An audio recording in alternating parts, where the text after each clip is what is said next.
Good morning to you all and a happy Women's History Month. You are welcome once again to another session of our Shifting Blame series. My name is Princess Ewina Indum and I am the coordinator for American Kana at WOBA at Mobile Web Ghana. American Spaces provides access to current and reliable information about the United States through its book collections, internet access, events, and activities for everyone. Today, we are going to have an interesting discussion on the topic, growing after trauma. It is very important to prioritize your mental health, which is good for your well-being. And facilitating this discussion this morning is Dr. Jifa Atta. Dr. Jifa is a clinical psychologist and a senior lecturer at the University of Ghana Medical School. She has over 11 years of clinical experience working with children, adolescents, and young adults. She currently works as a lecturer and a licensed clinical psychologist at the Department of Psychiatry, University of Ghana Medical School, Legon. She holds a PhD in psychology, and that's where she majored in public mental health from the Stellenbosch University in South Africa. She also has an MPhil in clinical psychology and a bachelor's degree in psychology, both from the University of Ghana. As a professional, she seeks to add her voice in the fight against abuse or violence in any form. And she has a keen interest in trauma and loss and specifically works with vulnerable populations, including girls and women that have suffered sexual abuse. Using trauma-focused cognitive behavioral therapy, she has worked with several sexual abuse survivors on their journey of recovery. And I also want to add on that Dr. Jifa has been an amazing advocate when it comes to the Shifting Blame series organized by the American Kana at WOBA in partnership with the U.S. Embassy Ghana. So during this session, please type all your comments or questions in the comments box below and they will be addressed. Thank you for staying with us. And now I'll turn this over to Dr. Atta.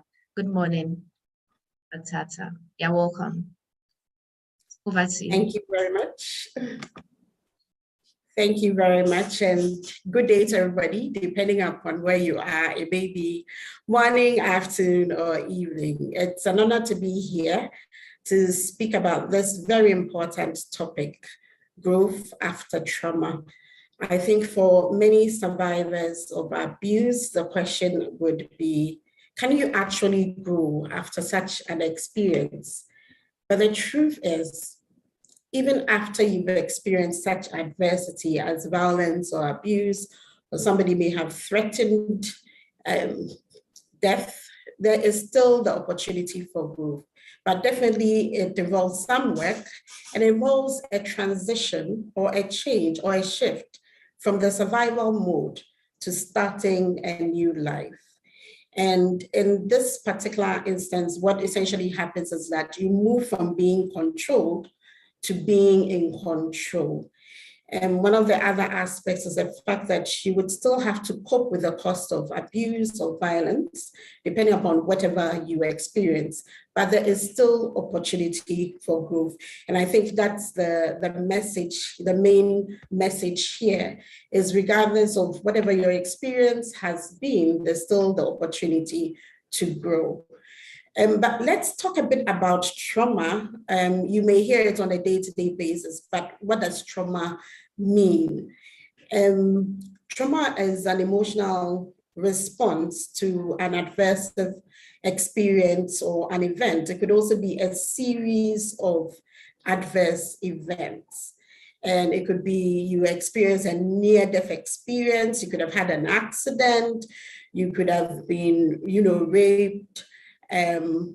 These are very adverse events that could cause you to react in a particular way. It could be physical, the reaction could be physical, therefore you would feel it within your body, heart beating fast, and you may be sweating, you may feel some tension in your body. Those are physical reactions, but it's all part of the experience of trauma. And these are things that individuals may experience on a day-to-day basis, depending upon what they have gone through. But the event is so overwhelming for the individual that it begins to have an impact on their daily functioning. And this is where it is important to understand. When somebody experiences an adverse event, what essentially happens is that the person may have a problem adjusting as a result of what happened to them, or they may have a problem coping with the situation after it's occurred. This is because the person's sense of security has been shattered. And this is how a lot of survivors of abuse may feel. They feel they are helpless. Sometimes it's even difficult for them to express any kind of emotion. So they are emotionally numb and they feel disconnected from everybody. You know, we are social beings, but at this point, it's very difficult to connect to other individuals. And for somebody to experience an adverse event, it leaves the person struggling with very intense emotions. The person may also be dealing with images of the event, very disturbing and upsetting memories, and it could cause the person some anxiety. As a result of the adverse events the person may have experienced, you would find that the person has trouble trusting people. So for instance, if the individual was raped, even though it was done by a particular person, you would realize that the person may have a strong aversion for other perpetrators that have similar characteristics. So you may find that the person tends to mistrust individuals after that. Now, it's important to understand that anytime you experience any adverse event, your experience of trauma is actually a normal reaction. It's a normal reaction to an abnormal event, because we don't pray that anybody experiences a negative event or an adverse event. As a result, the person may be battling with intrusive memories or images. I'll explain in a few minutes what that means. The person may be engaging in certain avoidance behaviors because of their experience. You may find that there's a change, and this change is actually negative, in the way the person thinks or in the way the person expresses their emotions. And this plays out in their mood. You may also realize that there are changes in the individual's physical and emotional reactions. So I first want us to understand that in reaction to any adverse event, these responses are normal. And when you talk about intrusive memories, what usually happens here is that the survivor may be experiencing recurrent, unwanted, disturbing, distressing memories of that particular event. Sometimes the individual thinks that they are reliving the experience. This is what we call flashbacks. Now, in some instances, the individual may be having bad dreams, and these dreams are all reflecting about what actually happened to the individual. So the person may get up in the night because they're experiencing dreams or nightmares that are related to that adverse event. As a result, you would see that they are expressing very strong, intense emotions. So this is what it means when you say intrusive memories. Now, you may also find that the person begins to engage in behaviors that are actually defined by avoidance. So the person doesn't want to talk about the incident at all. So you realize that if you're bringing it up, it's very traumatic for the individual. So you have cases whereby because of the events, they may have to be press charges. So therefore you have, let's say, the policeman asking questions, and this can be very traumatic for the survivor. They don't even want to think about the events. They don't want to talk about the event. And these are normal reactions to such an event.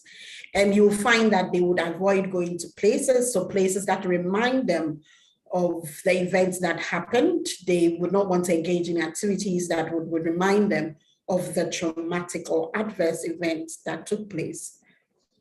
you would find that the person experiences negative changes in their thoughts and also in the way they express their emotions. Now, it's interesting because you would find that the person begins to have negative thoughts about themselves. Okay, so was it my fault? I must have been stupid to have gone there. Was it because of what I wore, right? Maybe I'm not good enough, right? They begin to have negative thoughts about themselves. And then they could begin to have negative thoughts about people.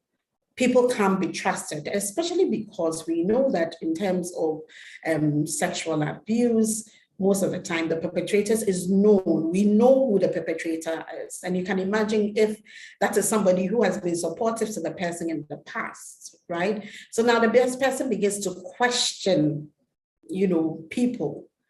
And then they begin to question the world. Okay, so why am I here? What's in the world? I mean, what's here for me? How is my future going to be like? So they may express a sense of hopelessness. You may have a survivor of sexual abuse saying, okay, at this point, because I have experienced rape, nobody is going to want to, marry me. You may have the person expressing hopelessness as a result of what they've experienced. You may also find that the individual is experiencing memory difficulties as a result of the experience. They be becoming forgetful. You know that this is somebody who never forgets things, but all of a sudden they're leaving the stove on, they haven't turned the lights, they forgot to lock the door, they left their phone at home, they forgot to pick up their kids. The person may be having memory problems as a result of the traumatic experience. Then also you may find that they are having difficulty maintaining close relationships. And that's also another difficulty that somebody may experience as a result of the experience of trauma. They may also feel detached. So they could actually be in a room or actually having everybody is talking and everything, but they don't feel they are a part. So they may find their minds wandering about, even though there's a conversation going on.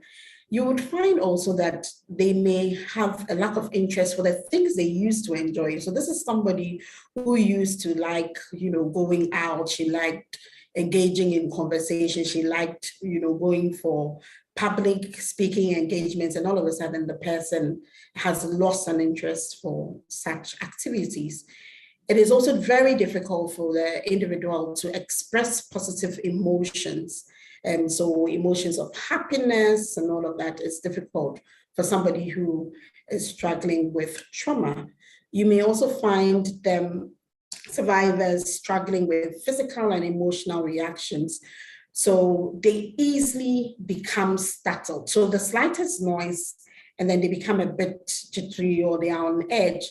They are always being on guard. It's as if they are waiting for something. They are always watching because they're afraid something bad is going to happen.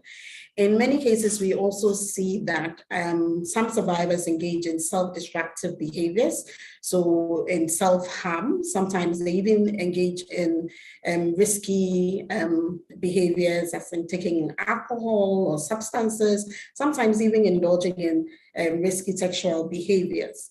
You may find that they may have trouble sleeping. So it's difficult to fall asleep, or when they do fall asleep, it's even difficult to maintain sleep.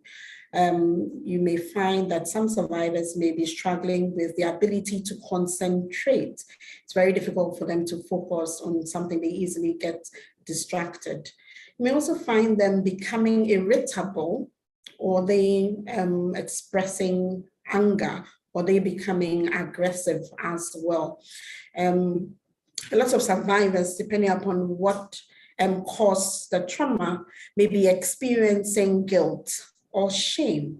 And these are reactions that an individual or survivor may be battling with. Now, I want to talk a bit about post-traumatic stress. It's important to talk about this. You remember in the beginning, I spoke about how these reactions are actually normal reactions because of what the survivor experienced. Sometimes, depending upon the kind of support they get initially after the experience of abuse or violence, and they are able to get back to their normal selves because of the kind of support they may get from friends or family. But sometimes, if all the signs and the symptoms I've spoken about become chronic, it can actually develop into what we call post-traumatic stress disorder. So this is important to note. And post-traumatic stress disorder is also affected by an amount of or other factors. So it would depend, because some people may experience physical abuse, they may experience sexual abuse, emotional abuse, and verbal abuse. And these are multiple experiences of abuse. So that makes it extremely complex. And some people may be experiencing abuse for years.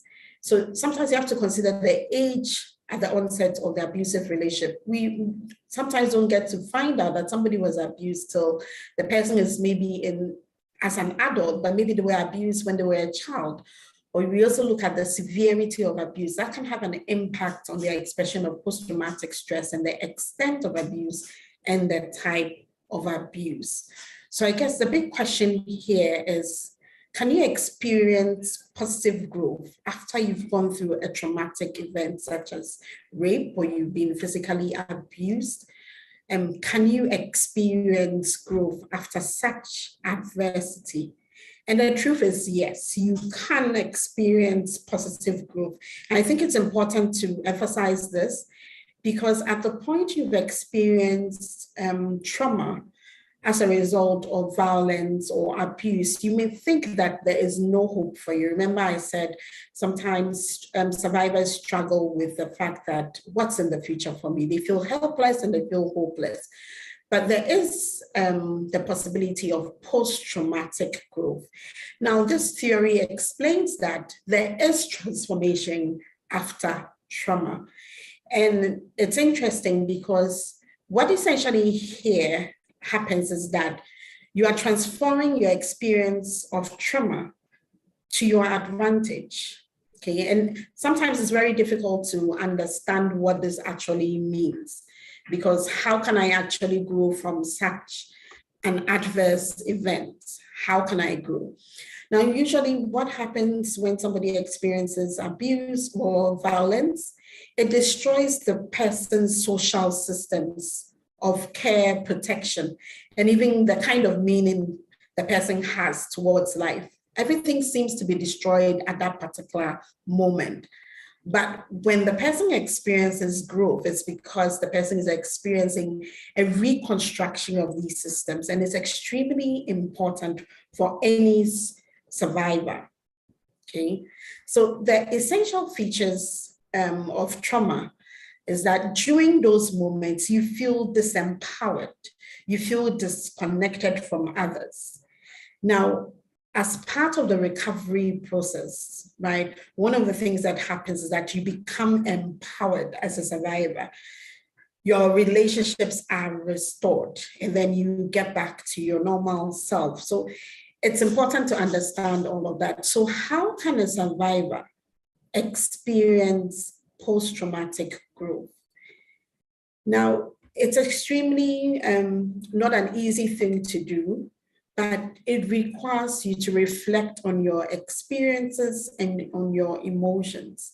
And another thing that is extremely helpful is being able to foster a sense of community with those around you. And a very important part is being able to seek mental health support, because sometimes the incident can be so traumatic that it's very difficult to do this on your own, that you would need the support of a qualified professional to do that. So again, I want to emphasize the fact that yes, you can experience growth even though you've experienced an adverse event or you've experienced some sort of adversity, but it would involve you reflecting on your experience and your emotions. Sometimes, let me emphasize that this may be difficult to do, so you would need support in this. So part of reflecting on your experiences would require you to process your emotions. So it means that you have to experience them. Sometimes it's helpful to write these things down. If you can't write them down, you can talk about it to a trusted person. If you like, you can even sing it out. It's all a different way of expressing how you feel. And that's all part of, experiencing these or processing these emotions. And what essentially happens is that it creates self-awareness. So you become more aware of what you have been experiencing, right? How you've gone through it, how you've been able to handle it. And this is extremely important because sometimes you can kind of look back and say, okay, even though I went through this, it looks like I have been able to gain some strength from it, some personal strength from it. Because you would realize and you would see that a lot of survivors are able to tell their stories. Now you would want to wonder, how are they able to stand in front of a crowd and talk about such traumatic instances? It's because they've been able to reflect through it. They've been able to process their emotions, right? And actually, through reflection, they're able to cultivate some sort of gratitude as a result, because they look at life in a different way. And you would find that a lot of survivors are engaged in various activities. This is a result of them being able to process their emotions and they wanting to be able to help others so that they don't experience the same things. You may have people entering into certain professions because they don't want to see this happen to anybody. They are passionate about, instances like that. That's all part of post-traumatic growth, okay? Another important part is being able to foster a sense of community. Now, you know that we don't live in isolation. We are connected to people. And this is a very important part because of the intense reactions you may experience as a result of trauma. You need people to support you, right? So when you're able to foster these bonds in that moment of vulnerability, right, it gives you some sort of strength, and it's essential for post-traumatic growth. Now, another thing is that it is important to seek mental health support. Sometimes the issues are so intense that a friend or a family member without the expertise of a mental health professional may not be able to help. So it's important to seek help. Now, there's a lot of stigma around mental health, right? But it's okay to ask for help. That's why sometimes it's important to identify a trusted person, somebody who would not judge you, to support you through that particular process. And it has extreme benefits, particularly in this particular instance. So yes, for somebody to go through adversity, such as sexual abuse, domestic violence, and all of that, they can experience positive growth. And how would you know that somebody is experiencing positive growth? You can see the person is experiencing some personal strength they didn't even have before, right? The person is now open to new experiences and new possibilities, even though they have experienced that traumatic event. You can see that their relationships are improved, right? You can now see that the person has a greater appreciation for life and then also spiritual growth, because when somebody experiences violence, sexual violence, domestic violence, physical abuse, one of the things that sometimes happens is that they begin to question their existence, they begin to question their religion. So as they are able to experience positive growth, all of these things are reconstructed. The person experiences a new appreciation for life. So yes, there may be some survivors that are speaking to me and really questioning that, is this actually possible? Is this actually real? Yes, there is hope. Remember that one of the reactions that survivors have is their sense of hopelessness. But the truth is there is hope. But growth may take time, but still you can grow, right, with the support of people. And you would see from a lot of people who talk about their experiences or who give their life stories of abuse that they show some strength that may not even have existed before. And it's because they've been able to heal, but through meaningful and healthy relationships. So if others have done it, then you can also be able to do it. So I would want to end here because many survivors think that, well, it's already happened to me, I can't really erase that. But I want you to know that you are not what happened to you, but you are what you choose to become. So I would want to end here and answer any questions that we have.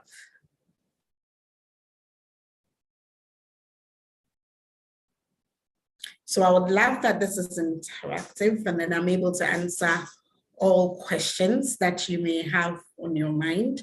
This is a very sensitive, topic, but it's also a very important Thank you topic. very much, Dr.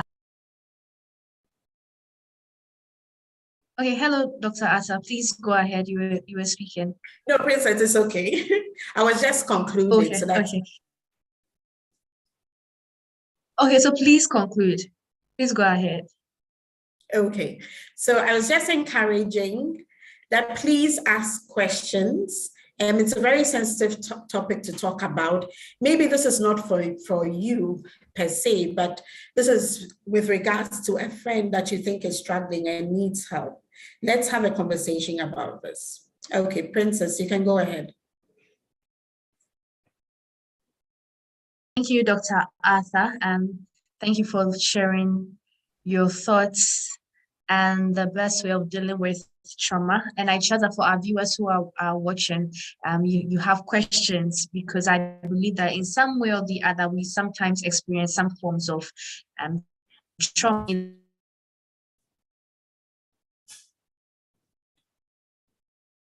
either personally or from your work, and our questions. And so the first question is, how does one deal with trauma in an environment that doesn't create spaces for sensitive issues such as this? Okay, so if you're in an environment that doesn't, so I would assume it could be a home, it means you have to identify a safe space. So identifying a safe place, maybe, remember I mentioned that you could identify a friend, or you could identify, these days we have so many avenues where you can seek some sort of support. So the most important thing is, yes, if you're in an environment that doesn't allow for you to experience recovery, it's important that you identify an environment. So I think we also need to be confident with the various referral or support systems that we have available in Ghana. Okay. Thank you for the answer, Dr. Atta. And so the next question is, are reactions to trauma cases immediate, or it can take years? I think that's a very important question. The truth is, yes. Now, sometimes somebody may have an immediate reaction.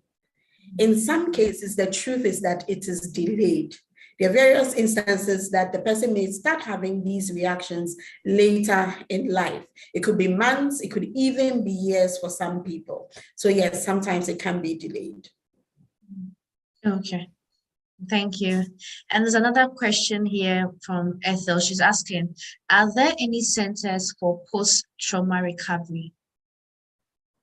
Okay, so I wouldn't say centers, but what basically we have. So we have across the country, especially in the regional hospitals, we have clinical psychologists available that you can access. You do have clinical psychologists not only in the hospital, but you have clinical psychologists that are at schools. You have some that are also working with various corporate institutions.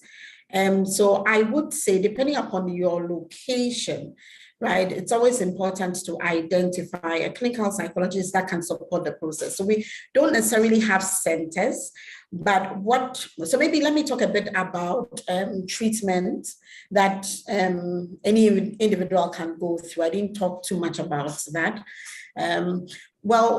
There are various types of treatment that one can go through. It depends on the severity of the case. Some of what we take survivors through is what we call psychotherapy. And a very good one for individuals that have experienced trauma is what we call trauma-focused cognitive behavioral therapy. Now, essentially what this type of treatment does, it allows the individual to talk about their experience in a safe space, okay? But before we allow you to talk about the traumatic event, we've got to be able to help you understand what you're experiencing. So first of all, there's got to be an assessment so that we can know your experience at this point, what you're experiencing, what your difficulties are. You would realize that as a result of somebody experiencing trauma, the person may be aggressive. So you may find somebody who has anger issues. Maybe for all you don't really know, but you realize that that anger is linked to an early life experience, right? So first of all, you've got to identify the problematic areas. And what we essentially do is to do what we call psychoeducation to help you understand why you are experiencing these things. But in all of these, remember I said you may be experiencing intense emotions. So we've got to be able to teach you setting techniques that can help you reduce your anxiety. Because as you're experiencing these emotions, you may be experiencing some anxiety. So you need to be taught setting techniques. So simply put, relaxation techniques, so that as you talk about your experience, you'll also be able to control your emotions as well. It takes a bit of practice. That's why it has to be done with a professional, right? So what we would essentially do is to teach you some relaxation skills. Sometimes, depending upon who the survivor is, if it's a child, we may have to engage a parent, because sometimes parents may not understand and they may think that the child is acting up. Or even if it's an adolescent, or even if it's an adult, sometimes you may have to engage somebody to support the individual. Because sometimes what the person needs is a validation of their emotions. You don't need to downplay them. But this is no big deal, it's been happening. No, you need somebody who would understand them and help validate their feelings, right? And support them through the healing process. So sometimes you have to engage another person, right? In this type of treatment as part of therapy. Another essential part is allowing people to understand their feelings. Remember, I said, as part of post-traumatic growth, you will have to process your feelings. Sometimes we really haven't even thought about what are emotions, what are feelings, right? There are a whole range of feelings that we experience, but sometimes in Ghana, when you ask, how are you feeling? I'm fine, even if you're not feeling fine. We've really got to understand, a whole range of emotions, both positive and both negative. So you've got to really, teach the person these emotions that they may experience, right? And then also you may experience these things at different levels, okay? So different levels of intensity. Understanding all of that is important. Now, as a result of your experience of violence or abuse, you may realize that you may start developing some negative thoughts about yourself, about others, and about life. Now, these are distortions. It's because of your experience. So part of therapy helps you restructure your negative thoughts, okay, which is an essential part, because some people feel so damaged during this process. You need to help that person rather develop healthy thoughts about themselves, about others, and about the world, right? After you've done all of this, you would have given the person some sort of skill to now focus on the story, what actually happened to them. But because you've taught them certain skills, so skills to reduce the anxiety when they think about the emotion, skills to kind of restructure their thoughts, right? It becomes easier as they begin to tell their story. So sometimes you may wonder, how is this person able to stand in front of, a crowd and talk about this horrifying experience? It's because they've processed it and now they can talk about it in a healthy manner. So the sort of power that story had on you before you started therapy, right, is reduced such that you can speak about it and it has no hold on you, right? And then at the point where you've taught the person all of these, you talk about safety skills and all of that, the person is now ready to be integrated back, to society, to going back to starting healthy relationships and all of that. So essentially, that's what the therapy does. What it does is to help facilitate the process of growth. So I hope that is helpful. Yeah, very helpful. Thank you so much for sharing. And another question, it says that how do you know when you are ready to open up about your traumatic experience? Hmm. How do you know that you're ready? I think usually the immediate response, when the response is actually immediate, it may even be difficult for you to even know where you are, right? Your perception becomes kind of distorted. So it may even be difficult to even work with you. Normally, we will talk about the first few days or weeks of such an experience. All the person needs is loved ones around them because they've lost a sense of security.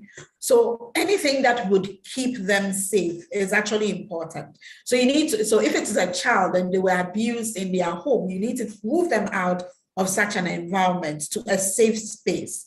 So usually, depending upon the severity of the case, it's always important to provide a safe space for that individual. At the beginning, it may be even difficult for them to even know what is happening to them. They may even be in a state of confusion. But once you start to provide that safe space for them, they may start gradually getting back to their old self.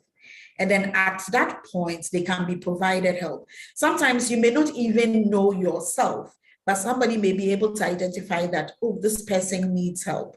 But I think the main thing is anybody who has experienced any sort of abuse definitely needs the help. Sometimes because you do not want to talk about it, and that's a normal reaction, you might find yourself avoiding that topic at all. So it's really difficult. But what is helpful is if family and friends can provide that space, safe space for them in the beginning to help them and kind of lead them on to getting help.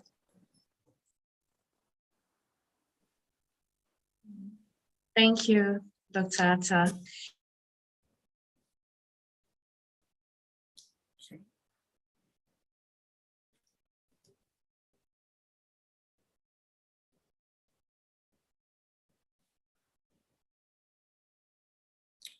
Any more questions?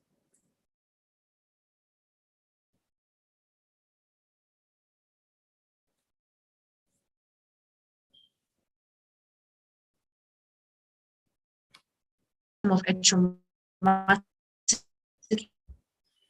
event, what should be expected? Okay, Hello, Princess, Dr. could you, Atta, please, did you get the question? no, could you read that question Yes. again? Yeah, what will be your recommendation for a family or friend in dealing with a victim of a traumatic event? What should be expected? Okay, so what should be expected of the family? Yes, or the friend when you're dealing with a traumatic experience with a victim. Okay, so usually it's helpful just to listen because sometimes you say too much and it rather hurts the individual. So it's important to be a good listener at that point, not being judgmental. Most of the time, what we do is we shift the blame from the perpetrator to the victim. And why did you go there? Why were you wearing this? So it's important at that point not to be judgmental, just offering the person love and support. I'm here for you. I'm here to listen to you. How can I be of help? Don't be ask the person. And if you know what the person, I mean, you may know the person from the past and know the things that may be helpful because at that point, maybe the person cannot even talk. So just doing things that can support, right? Just letting them know that you are here, even if it is just to listen. Thank you for the answer. And so another question, which is in link to what you just answered, how do you initiate a conversation about a traumatic experience with a victim? Okay, so it's important that you don't re-traumatize the individual. So you would kind of have to assess. Now, I would usually advise that because it's extremely difficult for the person to speak about the event, you kind of let it go at the person's space, right? But if the person gives you permission to talk about it, start from what the person wants to talk about. So how are you feeling, right? Without necessarily pointing to the event, right? Ask the person, how are you feeling? You're not necessarily pointing to the event, but you're being concerned about how they're feeling. And that may open it up for a conversation about it. It's important not to push the individual because it can be extremely overwhelming. Remember that they may be dealing with very intense emotions at that time. And it's important to also, when you identify and you see you have limitations, to make a referral to a professional. I would always emphasize that it is also part of helping the person.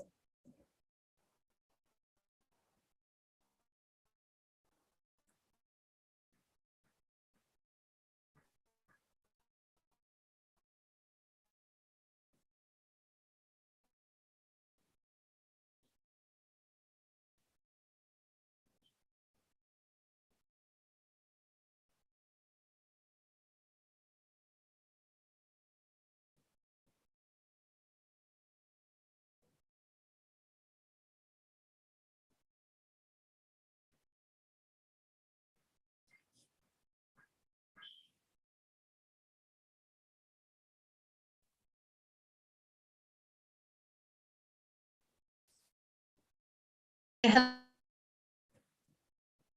Dr. Yes. Sorry, I went off.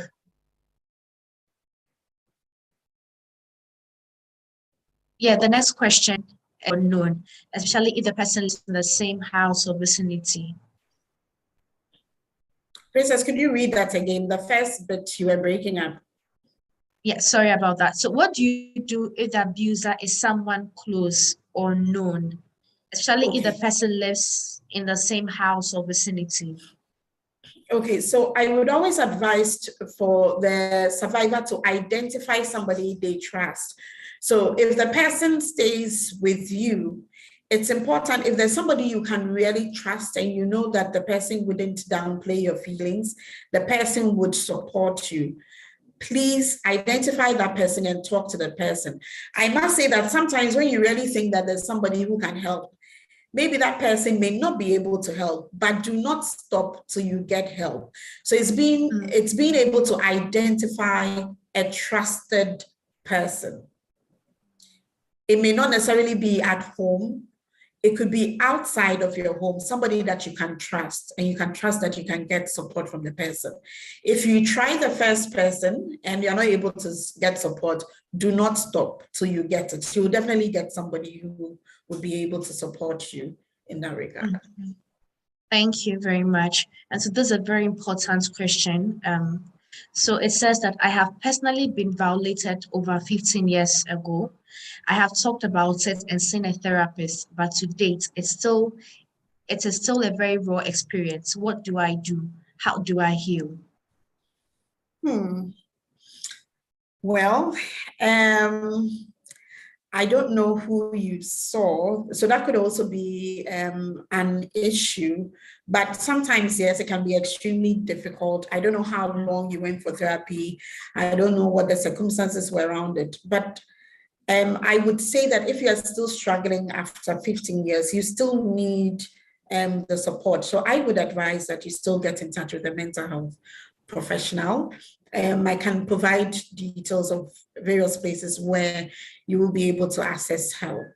I must say that sometimes, even though the person may have gone through therapy, the person may actually encounter another adverse event that could take the person back. So the person may have a relapse. So it's possible that you did go through therapy, and I'm hoping that it was helpful for you, that possibly you were triggered and then you experienced a relapse. It's still okay to still get support as well. So I can provide some information where you can access, help.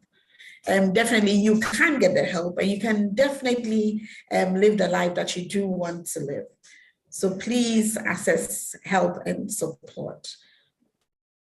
Thank you, Dr. Atta. I trust that your question has been answered. So, Dr. Atta, following up on this person's experience, would you also say that healing would be possible if the victim is also willing to get help or is willing to get through the process of healing? So, what if the therapist has done his or her part and by so the victim is still trying to hold back? Yes, I mean, but sometimes, yes, truly, there may be a bit of resistance, but all of these things have to be explored in therapy. What is the resistance? What is the difficulty? Of course, in order to benefit from therapy sessions, you definitely need the person to be engaged, the survivor to be engaged. But sometimes you have to explore what the difficulties were. Sometimes you may not necessarily have a compatible relationship with your therapist. That may be also another thing. People use different orientations to actually deal with some of these things. So it could be resistance from the survivor. It could have been a problem from the therapist. But it's always, definitely, you do need a willing survivor to be able to make any kind of impact. Thank you. So when they are, even for, let's say, a number of years and there's a flashback or there's an incident and that triggers maybe the experience you encountered, does that still show that you are not fully healed, or it's normal to still experience certain triggers even after the experience? Yeah, so it doesn't necessarily mean that you're not healed. In fact, we see healing to be like a journey. But there are certain, depending upon what you're experiencing, there are certain things that can cause a relapse. It doesn't necessarily mean that you didn't experience some sort of healing. So that's important to understand. Anything could cause a trigger for you to kind of relapse to the state you were before you even started therapy. It doesn't mean that you didn't experience healing. So I think that's also important to note.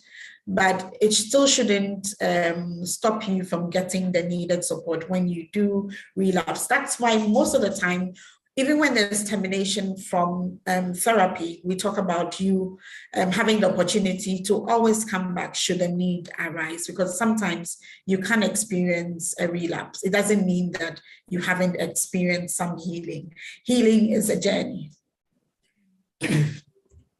Thank you, Dr. Jifa. So the last question, in the case where someone cannot afford a therapist or a clinical psychologist because financially they don't have that capacity, what simple ways would you advise, aside family and friends, what simple ways would you advise that can help this person to overcome trauma?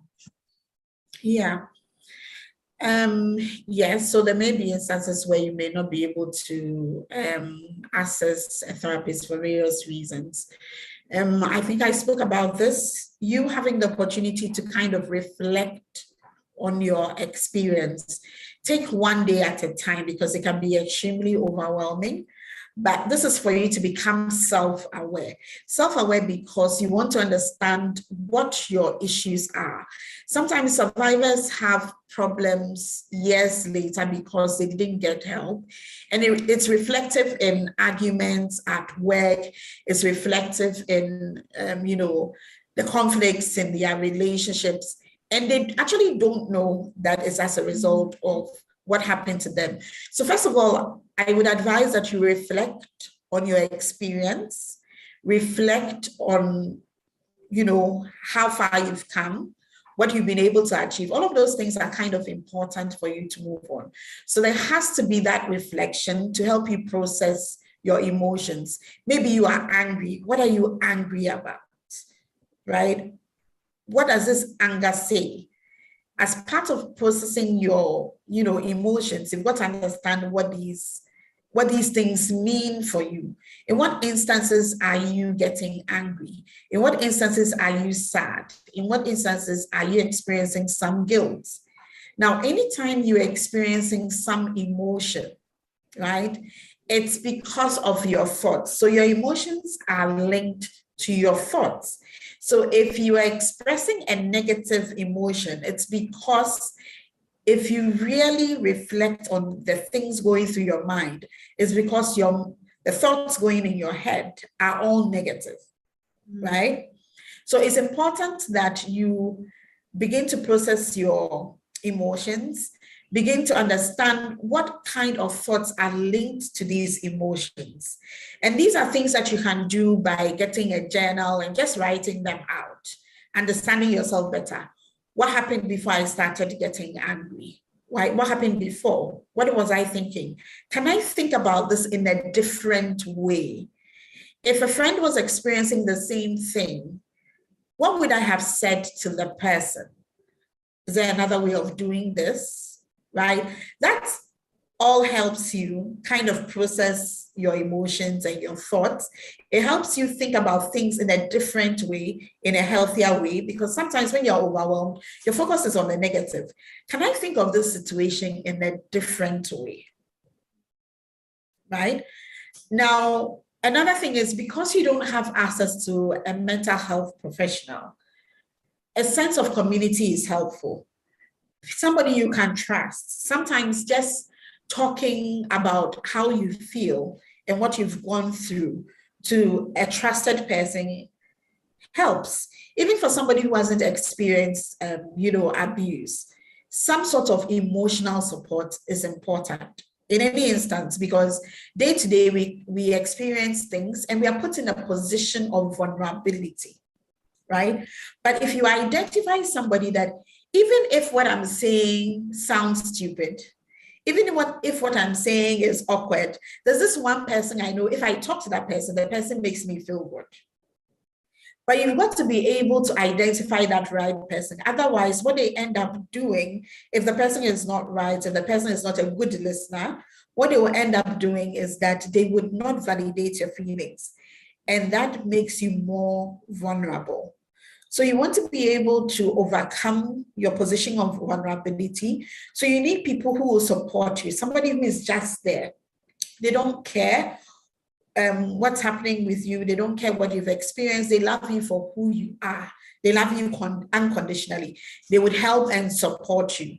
So identify people within your space, people who can help and identify. It could be at church, it could be friends, it could just, maybe you were listening to a particular program and you identify this person, right? Because there are some free services available that you can access.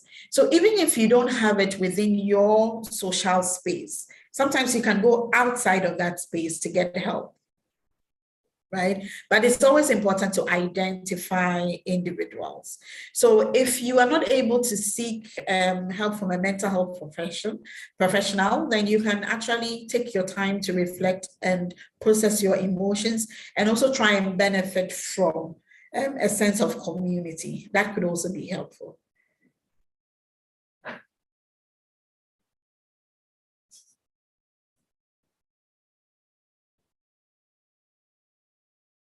Thank you very much. Thank you very much, Dr. Jifa. And this has been a very insightful discussion. Thank you so much for sharing with us and on what trauma is and giving us the right procedure and the steps in overcoming trauma. And so before we end this discussion, we want to take your final words. And you have given us the lecture and all that we need to know. If you could just give us some powerful words of encouragement or motivation. Yes. So this goes to any survivor out there, or anybody who knows a survivor. The fact that they've experienced an adverse event, it doesn't define who they are. And they can always grow out of adversity. All they need is the right kind of support. So I want to encourage any survivor or anybody who knows a survivor to support the person to get the right help they need. If others have done it, so can you. So thank you for listening. Thank you so much, Dr. Jifa Arthur. A nice way to end this discussion. And to our viewers, thank you also for staying with us. But before I end today's program, I would want to introduce you to an online resource that you may find helpful. And this is the eLibrary USA. The eLibrary USA is a state-of-the-art digital library with 9 premier electronic databases that includes digital newspapers, magazines, journals, videos, and dissertations. And so usually this resource is only available to use in person at our American spaces. But with the global pandemic, we are opening up access to this amazing resource. And so if you are interested, kindly sign up through the link that will be shared in the comment box below, and you could have access to this. And so this program was brought to you by the U.S. Embassy Ghana, American Ghana at Mobile in partnership with Mobile Web Ghana. And this concludes our program for today. Please continue following us on our social media pages, that is at US Embassy Ghana on Twitter and on Facebook, to be updated about subsequent programs coming in from the American spaces. And so we meet again next week. Do stay safe, ensure all protocols, and please get vaccinated if you are yet to do so. Thank you for joining us and have a